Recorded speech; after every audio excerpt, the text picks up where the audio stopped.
Hi friends, అందరికీ నమస్కారం. ఈరోజు కథ ఓ మనసా నిన్నే ఎపిసోడ్ నెంబర్ 32. ఈ స్టోరీ మీకు నచ్చితే తప్పకుండా లైక్ చేసి మన ఛానల్ని సబ్స్క్రైబ్ చేసుకోండి. ఇక స్టోరీలోకి వెళ్దాం. శశి అన్నాడు సీరియస్గా చైతు. అందుకే చెప్పాను కోప్పడద్దు అని చెప్పింది శశి. ఉఫ్ అని గాలి వదిలి ఎందుకు అని మెల్లిగా అడిగాడు చైతు. ఏమీ లేదు, మనం ఎన్ని రోజులుగా కలిసే ఉంటున్నాం, ఇకపై కలిసే ఉంటాం కదా. ఈ వారం రోజులు ఒకరిని చూడకుండా ఒకరం ఉంటే మనం కలిసే రోజు కోసం ఎంతలా ఎదురు చూస్తాం కదా. ఆ రోజు మనలో ఎంత ఎక్సైట్మెంట్ ఉంటుందో కదా. అందుకే ఈ వారం రోజులు మనం కలవద్దు, ఫోన్లో కూడా మాట్లాడొద్దు అని చెప్పి సూటిగా తనని చూస్తున్న చైతుని చూసి, నిన్న నువ్వే కదా అడిగావు, ఇంకా నాకేమైనా విషయస్ ఉన్నాయా అని, ఇదొక్కటే ఉంది అని కళ్ళు టపటపలాడిస్తూ చెప్పింది శశి. ఆ మాటకి నవ్వుకొని, సరే నీ ఇష్టం, కానీ ఈ వారం రోజులు మాత్రమే. నిన్నీరోజు ఇంటి దగ్గర డ్రాప్ చేసినప్పటి నుండి మన ఎంగేజ్మెంట్ రోజు వరకు నిన్ను కలవను, మాట్లాడను, సరేనా అన్నాడు చైతు. పైకి సరే అంటున్నాను, కానీ అసలు నేనుండగలనా మాట్లాడకుండా అనుకుంది శశి మనసులో. చైతు మదిలో కూడా ఇదే ఆలోచన. ఇద్దరు ఎదురెదురుగా నించొని ఎవరి ఆలోచనల్లో వాళ్ళు ఉండగానే డోర్ బెల్ సౌండ్ చేసింది అను. ఇద్దరు ఒకేసారి తేరుకొని డోర్ వైపు చూసి ఎదురుగా అను ఉండటంతో నవ్వుతూ పలకరించారు. హే మామూ అంటూ అను చేతిలో ఉన్న తన మేనల్లుడిని ఎత్తుకున్నాడు చైతు.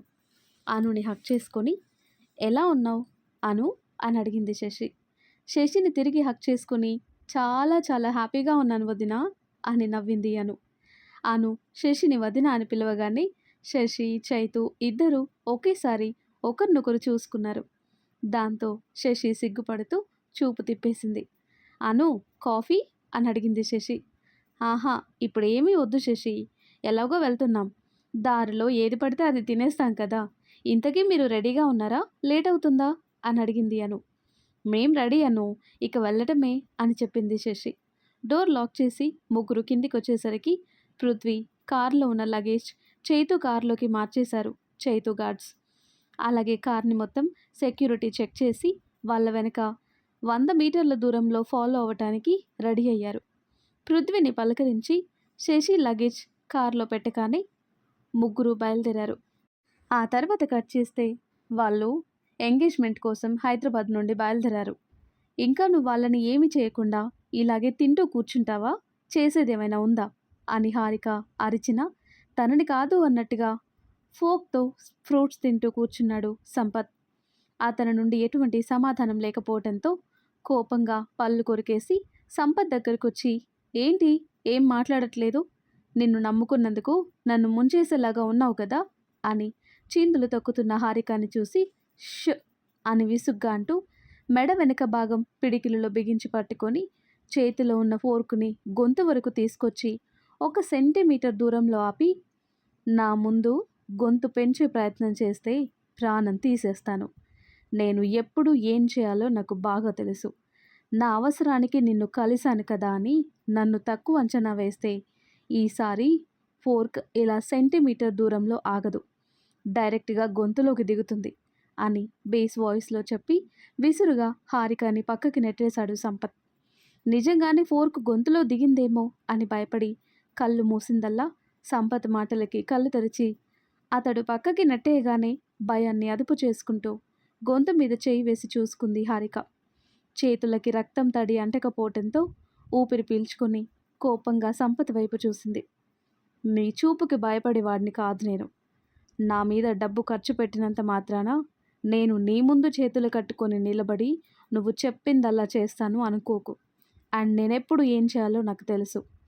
మళ్ళీ ఇలా వచ్చి నా మీద పెత్తనం చేయాలని చూస్తే అంటూ పైనుండి కింది వరకు చూసి, అది నీకు అస్సలు మంచిది కాదు, ఏంటి అర్థమైందా, ఇక వెళ్ళు అని పొగరిగా వార్నింగ్ ఇస్తున్నట్టు చెప్పటంతో, నీ సంగతి ఇప్పుడు కాదు, నా పనయ్యాక చెప్తా అని లోపల మండిపోతూ అక్కడి నుండి వెళ్ళిపోయింది హారిక.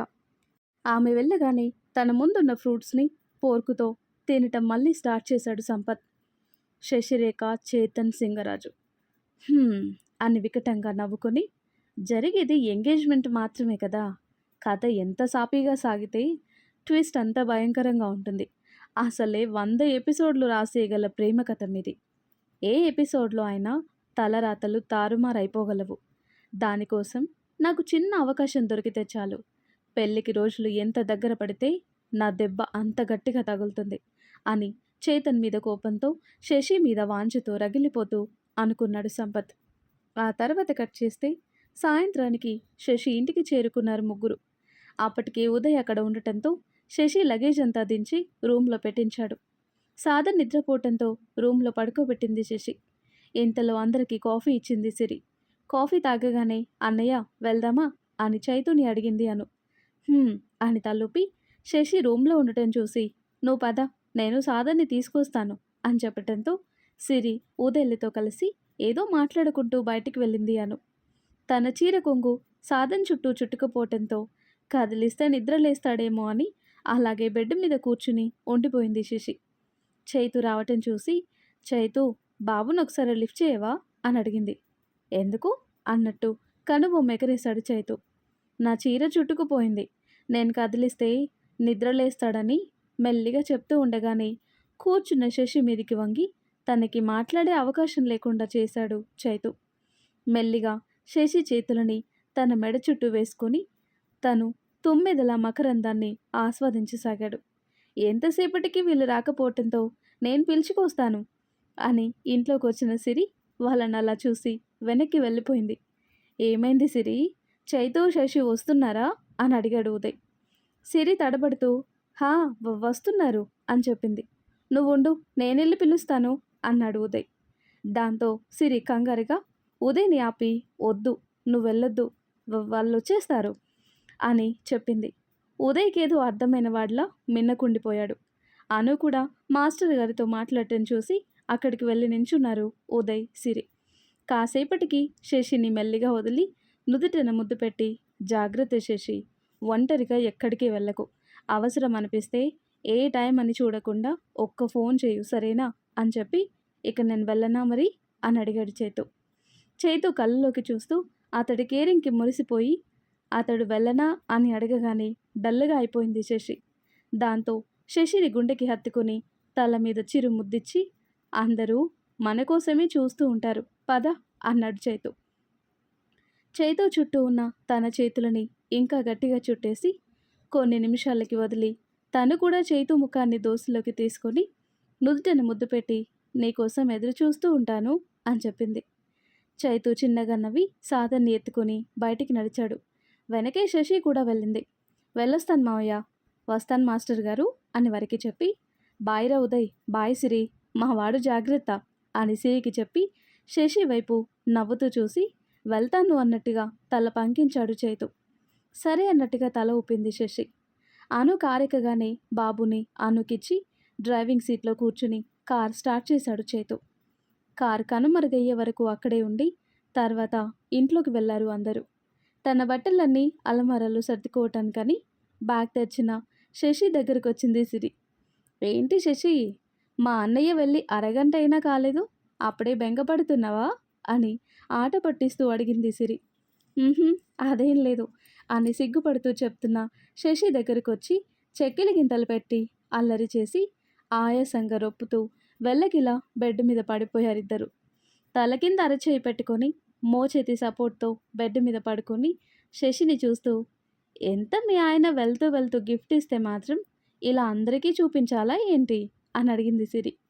దేని గురించి మాట్లాడుతుందో అర్థం కాక అయోమయంగా చూస్తున్న శశిని చూసి నవ్వుకుంటూ తన చున్నితో శశి పెదవి మీద ఉన్న పంటిగట్టుని అద్దింది సిరి. దాంతో ఇంకా సిగ్గుపడిపోయి పడుకున్నదల్లా లేచి కూర్చుంది శశి. ఆహా సిగ్గా అని శశి భుజం మీద గడ్డ మానించి అల్లరిగా అడిగింది సిరి. పోవే అంటూ సిరిని నెట్టేసి గబగబా కబోర్డు తెరిచి టవల్ తీసుకుంది శశి. శశిని ఎటు వెళ్ళనివ్వకుండా అడ్డుపడుతూ అబ్బా సిగ్గు, ఇదంతా పెళ్లి వరకు దాచుకోవాలి బంగారం అని శశిని విసిగించి వదిలింది సిరి. దొరికిపోయిన దొంగల వాష్రూమ్లో దూరి తన పెదవిని చూసుకుని చైతు అల్లరిని ముద్దుగా తిట్టుకుంది శశి. తన అవస్థ చూసి నవ్వుకుంటూ బయటికి వెళ్ళింది సిరి. ఆ రోజుకి ఎలాగో గడిపేసిన తర్వాత రోజు మాత్రం చాలా కష్టంగా గడిపారిద్దరు. ఒకరి కోసం ఎదురు చూడటంలో ఉన్న కష్టం ఇద్దరికీ విడివిడిగా తెలిసినా, తమ సొంతం అనుకున్న వారితో మాట్లాడటానికి రోజులు, గంటలు, నిమిషాలు, క్షణాలు లెక్క పెట్టుకోవటం భరించలేని తీపి బాధ అని అర్థం కావటానికి వారికి సగం రోజు కూడా పట్టలేదు. కానీ ఈ బాధ అనుభవించే కొద్దీ హాయిగానూ ఉంది అనిపించింది ఇద్దరికి. వాళ్ళొకరితో ఒకరు మాట్లాడకుండా 2 రోజులు గడిపేశారు. ఇంట్లో ఖాళీగా ఉంటే తన మనసు మొత్తం చైతో చుట్టూనే తిరుగుతుందని అర్థమై, పైగా ఆ రోజు మనసు కుదురుగా నిలకడగా లేకపోవటంతో ఆ రోజు సిరి రాగానే హే సిరి, గుడికి వెళ్దామా అని అడిగింది శశి. దానికి సిరి కూడా సరే అంటంతో ఇద్దరు కలిసి గుడికి వెళ్ళారు. పూజారి గారు, మరో 4 రోజుల్లో మన శశి నిశ్చితార్థం, నిశ్చింతంగా జరగాలని పూజ చేయండి అని చెప్పింది సిరి పూజ బుట్ట పంతులు గారికి ఇస్తూ. పూజారి గారు పూజ చేయటానికి వెళ్ళటంతో ఇద్దరు శ్రద్ధగా కళ్ళు మూసుకొని చేతులు జోడించారు. పూజ పూర్తయి ఇద్దరు మండపం వైపు వస్తుండగా శశి మాటి మాటికి వెనక్కి తిరిగి చూడటం గమనించింది సిరి. ఏంటి శశి, మా అన్నయ్య ఏమైనా వస్తానన్నాడా? తన కోసమే చూస్తున్నావా అని నవ్వుతూ అడిగింది సిరి. కాదు సిరి, ఇందాకటి నుండి ఎవరో మనల్ని గమనిస్తున్నట్టుగా అనిపిస్తుంది, కానీ ఇక్కడ ఎవరూ కనిపించటం లేదు అని అయోమయంగా చెప్పింది శశి. అవునా అంటూ చుట్టూ చూసింది సిరి కూడా. శశి అంత నమ్మకంగా చెప్తుంటే తన మాట కొట్టి పారేయలేక, ఎంత చూసినా ఎవరూ లేకపోవటంతో ఇక్కడ ఎవరూ లేరే, అయినా గుడికి వచ్చి ప్రశాంతంగా కూర్చోక ఏంటేంటో మాట్లాడతావేంటి, పద అలా కోనేరు దగ్గర కూర్చుందాం అంటూ అటుగా తీసుకెళ్ళింది సిరి. ఆ మాటలు విన్న ఒక సాధువు కళ్ళు తెరిచి వెళ్తున్న వీళ్ళని చూసి, ప్రశాంతంగా ఎలా ఉండగలరు శివ? 4 రోజుల్లో జరిగేది స్నేహితురాలు నిశ్చితార్థం మాత్రమేనా అని ఆయన సిరిని ఉద్దేశించి మాట్లాడుతూ ఆకాశం వైపు చూస్తూ ఉండిపోయాడు. ఆయన మాటలు విని ఇద్దరు వెనక్కి తిరగటంతో అవునే కూనల్లారా అంటూ ఇద్దరి వైపు చూసి, ఒకరిది నిశ్చయం, మరొకరిది పరిణయం, ఇద్దరిది నిండు సౌభాగ్యం, కంటికి కానరాని అడ్డంకులు, కళ్ళెదురుగానే వాటి పరిష్కారాలు, ఇదంతా ఏమిటో ఎరికేనా? మాయ, శివమాయ నవ్వుతూ అంటూ ఆయన భుజం మీదుగా ఉన్న జంజం బొటన వేలితో సవరించుకుంటూ సగం అర్థమయ్యి సగం అర్థం కానట్టుగా పద్యం చెప్పినట్టు చెప్పాడు ఆ సాధువు. ఆయన మాటలు లీలగా అర్థమైన శశి సిరి వైపు చూసి, ఏంటి సిరి, ఆయన నిశ్చయం, పెళ్ళి, సౌభాగ్యం అంటున్నారు అని అడిగింది. వాటిని పెద్దగా పట్టించుకోని సిరి ఆ మాటలను తేలికగా తీసుకొని, అబ్బా శశి, నీకు మరీ చాదస్తం ఎక్కువైంది, ఎందుకింత అనుమానం? 4 రోజుల్లో నిశ్చితార్థం, తర్వాత పెళ్ళి, అయినా ఆయన మాటలు పట్టుకొని ఇక్కడే ఆగిపోవటం ఏంటే, పద వెళ్దాం అంటూ బయటికి తీసుకువెళ్ళింది సిరి. వెళ్తున్న వాళ్ళని చూసి గట్టిగా నవ్వుతూ, నాటకం, జగన్ నాటకం, నిశ్చితార్థం తర్వాత పెళ్ళి కాదు కూనా, పెళ్ళి తర్వాతే నిశ్చితార్థం, లీల, ఇదే శివలీల అని గుడి గోపురం వైపు చూసి నమస్కరించుకొని మళ్ళీ ధ్యాన ముద్రలో కూర్చున్నాడు. ఆ తర్వాత కట్ చేస్తే వాళ్ళ ఎంట్రీ లిస్ట్లో లేని కార్ ఇంటి వైపు రావటం చూసి అలర్ట్ అయ్యారు అశ్వథ్ ఇంటి బయట ఉన్న సెక్యూరిటీ. సరిగ్గా గేటు ముందుకి రాగానే గేట్ ఓపెన్ చేయకుండా అడ్డంగా నించున్నాడు సెక్యూరిటీ చీఫ్. వేరే గార్డ్ కార్ దగ్గరికి వెళ్ళగానే కార్ గ్లాస్ దించారు. అలా గ్లాస్ డౌన్ చేయగానే లోపలున్న బలరాం గారిని గుర్తుపట్టి, హలో సార్, గుడ్ మార్నింగ్ అని విష్ చేశాడు గార్డ్. దానికి బలరాం గారు హుందాగా నవ్వి లోపలికి వెళ్ళాలి అని చెప్పారు. అపాయింట్మెంట్ ఉందా సార్ అని అడిగాడు గార్డ్. నేను వచ్చానని మీ పెద్ద సార్కి ఇన్ఫామ్ చేయి అన్నారు ఆయన. ఒక్క నిమిషం సార్ అని బలరాం గారికి చెప్పి సెక్యూరిటీ ఆఫీస్కి వెళ్ళి అశ్వథ్కి కాల్ చేశాడు. సార్, మిమ్మల్ని కలవటానికి బలరాం సింగరాజు గారు వచ్చారు, అపాయింట్మెంట్ లేదు అన్నారు, లోపలికి అలో చేయమంటారా అని అడిగాడు గార్డ్. బలరాం సింగరాజు గారా అని మరొకసారి అడిగాడు అశ్వథ్. అవును సార్, ఆయనే వచ్చారు అన్నాడు ఆ గార్డ్. ఆయన్ని తీసుకొని రండి ఫాస్ట్ అని అరిచినట్టు చెప్పి సంజన అని పిలిచాడు. హా అశ్వ, ఇక్కడే ఉన్నాను అంటూ తీరిగ్గా తల తుడుచుకుంటున్న సంజనాని చూసి ఆమె దగ్గరికి వెళ్ళి తన చేతిలో ఉన్న బాబుని ఆమె ఒడిలో దింపేసి, ఫాస్ట్గా రెడీ అవ్వు, గెస్ట్ వచ్చారు, నేను వెళ్తున్నాను అని చెప్తుంటే అతడి గొంతులో ఏదో తెలియని భయం, ఆనందం కలగలిపి పలికాయి. ఆ భయం ఏంటో, ఆ ఆనందం ఎందుకో అర్థం కాక అశ్వథ్ వెళ్తున్న వైపు చూస్తూ ఉండిపోయి తను చెప్పింది గుర్తొచ్చి త్వరగా రెడీ అవ్వసాగింది. అశ్వథ్ బయటకొచ్చి కారు కోసం ఎదురు చూస్తూ నించున్నాడు. కార్ రాగానే తనే స్వయంగా డోర్ తెరిచాడు. బలరాం గారు, ఆ వెనకే అన్నపూర్ణ గారు కార్ దిగగానే నమస్కారం తా తాతయ్య అనబోయి, సార్ నమస్తే అమ్మా, రండి లోపలికి అని పిలిచి ఇంట్లోకి తీసుకెళ్లాడు. వాళ్ళింట్లోకి వచ్చి సోఫాలో కూర్చోగానే, సార్ ఏం తీసుకుంటారు, టీ కాఫీ అని అడిగాడు అశ్వథ్. ఇప్పుడేమీ వద్దు కానీ నువ్వు కూడా కూర్చో అన్నారు బలరాం గారు. అశ్వథ్ కూడా వాళ్ళ ఎదురుగా కూర్చొని, చెప్పండి సార్, ఇంత సడన్గా మీరు మా ఇంటికి అని ఆగిపోయాడు అశ్వథ్. దానికి బలరాం గారు చిన్న నవ్వు విసిరి, నీకు ఈ పాటికే తెలుసుండాలి, నా మనవడు, అదే చేతన్ సింగరాజు నిశ్చితార్థం అన్నారాయన. అశ్వథ్ కూడా బదులుగా నవ్వి, నిశ్చితార్థానికి పిలవటానికి మీరు ఇంటి వరకు వస్తారా అని అడిగాడు. మాటకారువే అన్నారు బలరాం గారు. సరే, అసలు విషయానికి వస్తాను. నా భార్య అంటూ పక్కనే కూర్చున్న అన్నపూర్ణమ్మ గారిని చూపించి, మీ నాన్నకి మేనత్త.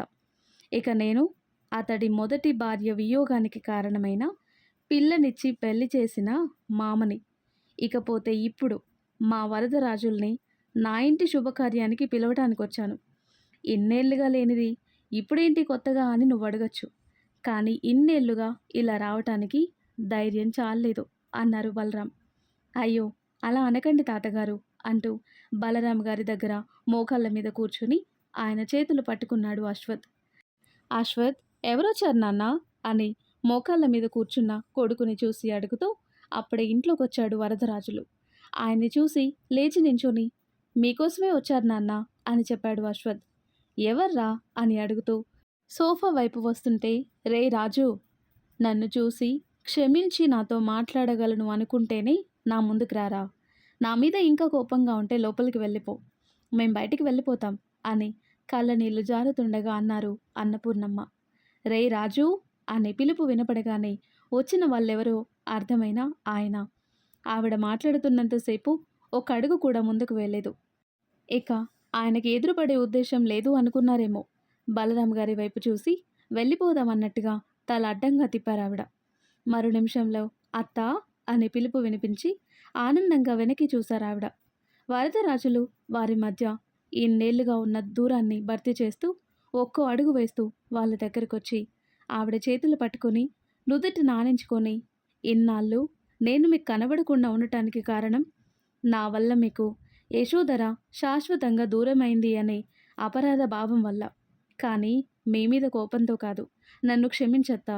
యశోధర తన ప్రేమ గురించి నీకు చెప్తున్నప్పుడే నేను విన్నాను. కానీ పెళ్ళయ్యాక మనందరి మధ్య ఉంటూ నా ప్రేమతో తను కూడా నన్ను ప్రేమించేలా చేసుకుంటాను అని స్వార్థంగా ఆలోచించి పెళ్లి చేసుకున్నాను. నా స్వార్థం వల్ల యశోధర మనకి దూరమైంది అనే నిజం నేను జీర్ణించుకోలేకపోయాను. మీ నుండి ఎంత దూరం వచ్చినా ఆ మనోవ్యధ నన్ను వెంటాడుతూనే ఉంది. ఇప్పటికైనా నన్ను ఆ బాధ నుండి తప్పించత్తా అని ఏడ్చేశారు వరదరాజులు. బలరాం గారు ఆయన భుజం మీద చేయి వేసి, స్వార్థం నీ ఒక్కడిదే కాదు రాజు, మనందరిది. తప్పు నీ మీద వేసుకొని మాకు నువ్వు, మా తప్పుని తలుచుకుంటూ నీకు ఎదురుపడలేక మేము.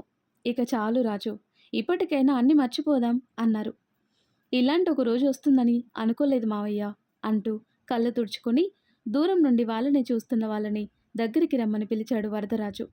అందరూ ఆయన దగ్గరికి రాగానే, నా భార్య సురేఖ, కొడుకు అశ్వథ్, కోడలు సంజన, వాళ్ళ పిల్లలు సహస్ర, చైతన్య అని అందరికీ పరిచయం చేశాడు.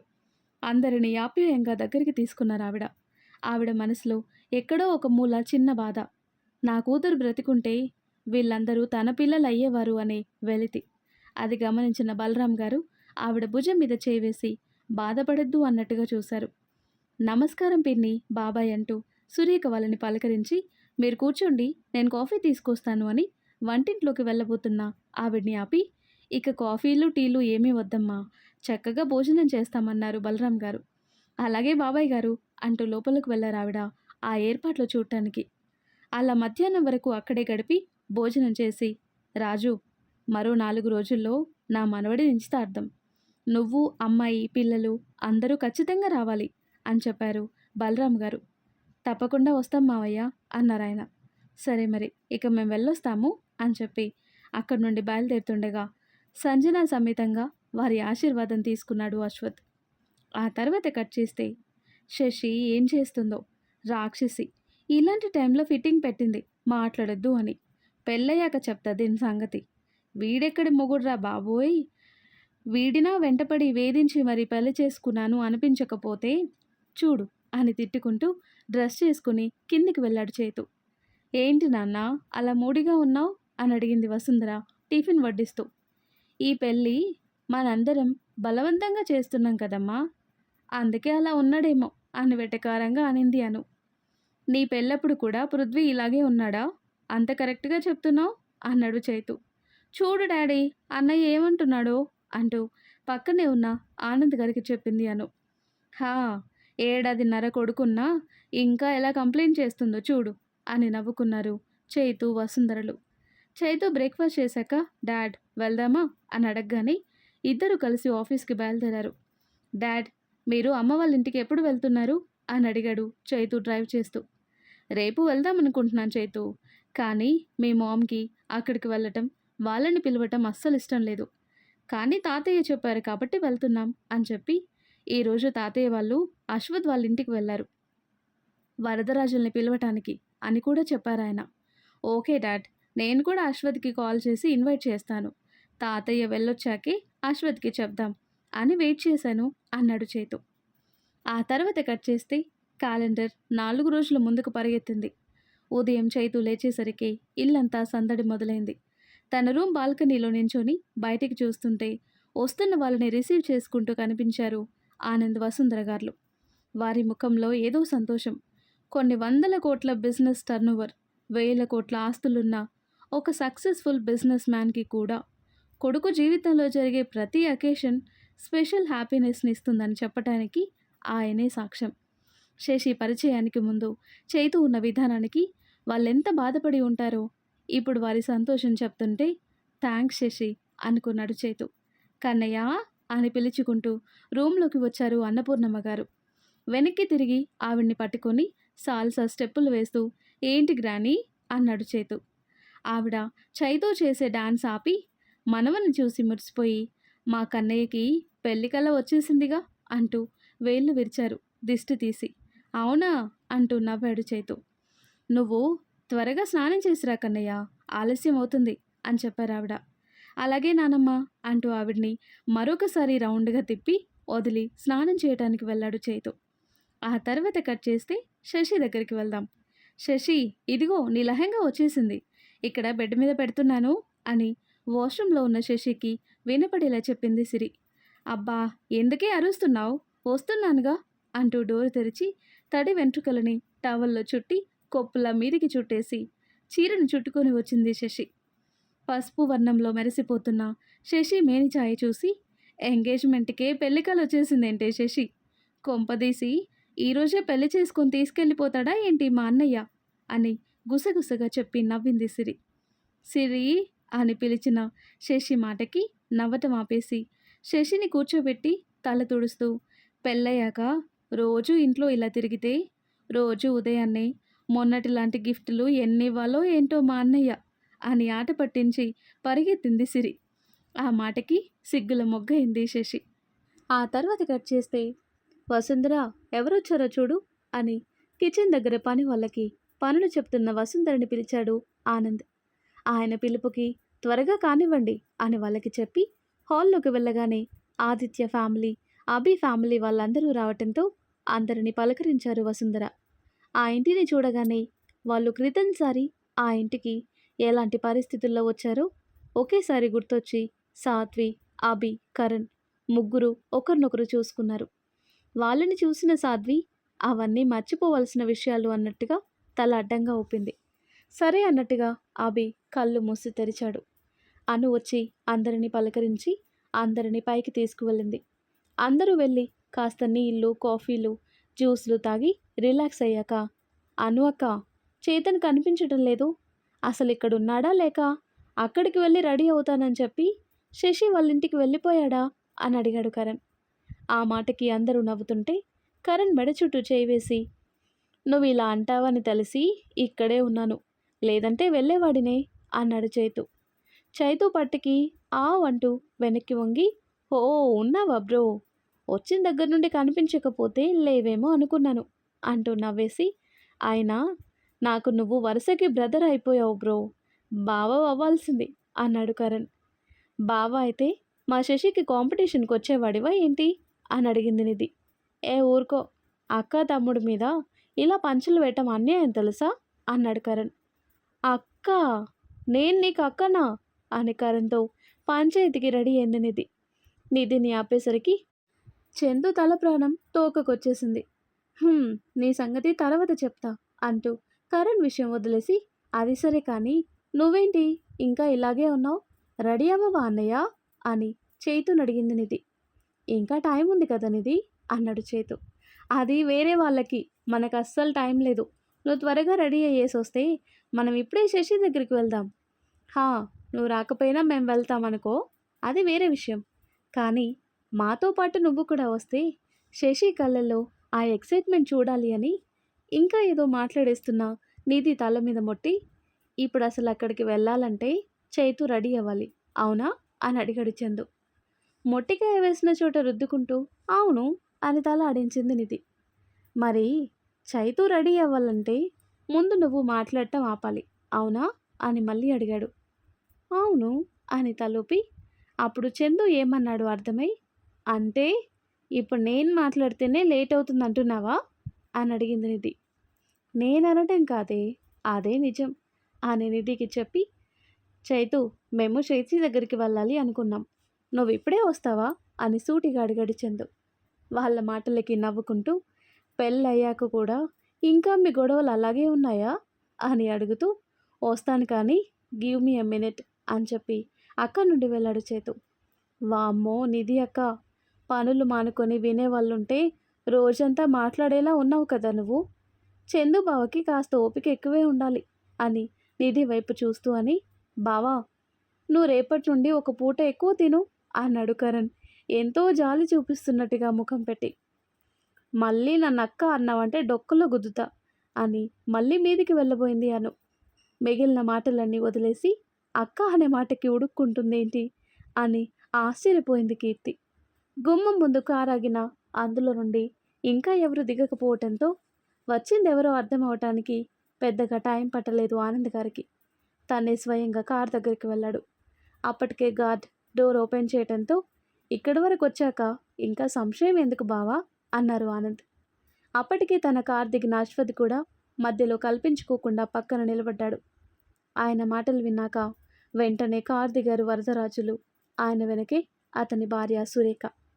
కార్ దిగిన ఆయన్ని హత్తుకొని ఏమీ మాట్లాడకుండా ఆయన భుజం మీద గడ్డం ఆనించారు ఆనంద్ గారు. ఆయన కూడా మౌనంగానే ఉన్నారు కాసేపు. ఇద్దరు దూరం జరిగాక తన వెనక ఉన్న వసుంధర వైపు చూసి, అమ్మకి మేనల్లుడు అని చెప్తూ ఆయన భుజం మీద చేవేసి, నాకు బావ అని ఆయన ముఖంలో భావాలు చూస్తూ చెప్పి, సురేఖ వైపు చూసి చెల్లెలు అని చెప్తూ పరిచయం చేశారు ఆనంద్ గారు. వసుంధర కూడా వాళ్ళని చూస్తూ, నమస్కారం అన్నయ్య గారు, వదిన రండి లోపలికి అని పిలిచింది. పక్కనే ఉన్న అశ్వథ్ సంజన ముందుకు రావటంతో, బావా, కొడుకు, కోడలు, వాళ్ళ పిల్లలు అని వాళ్ళని కూడా పరిచయం చేశారు ఆనంద్.